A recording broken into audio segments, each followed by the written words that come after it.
ايش انت ربنا انعم عليكي بنعمة ان انت مثلا لبستي نقاب او لبست لبس كويس، وغيرك من البنات لسه في الطريق بيحاول او لسه بيحاول ان هو يلتزم بالموضوع ده.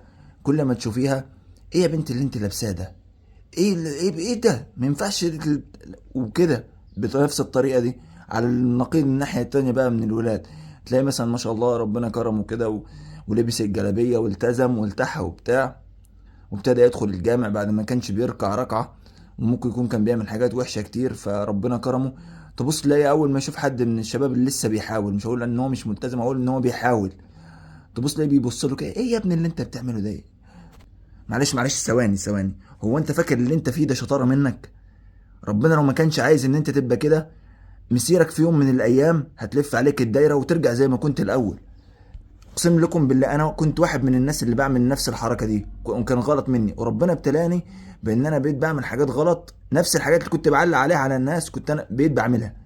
ده بسبب ابتلاء من ربنا، لان انا كنت بقعد انظر على الناس، عملت نفسي، نصبت نفسي ان انا واحد عمال يحكم على الناس ويقول ده وحش وده حلو. النبي صلى الله عليه وسلم شاف واحد بيتبول في الجامع، انتم متخيلين؟ وهو قاعد في وسط الصحابه كده، قام سيدنا عمر، وكان يعني الصحابه كانوا هيجيبوه كده يفلقوه نصين، حاجه ما تتغفرش. تخيل يا مؤمن، تخيل يكون رد النبي صلى الله عليه وسلم ايه؟ يقول لك: لا تقطعوا عليه بولته، سيبوه يكمل للاخر. وبعد كده خدوا على جنب ونصحوا وكلموا بتاع. سبحان الله، بتلقى باللين ما لا تلقاه بالشده. جرب كده تقعد مع واحد تديله نصيحه بالراحه كده وابتسامه وبتاع، وشوف الفرق لما تقعد تقول له: انت غلط، مش عارف، دي حرام، دي مش عارف ايه،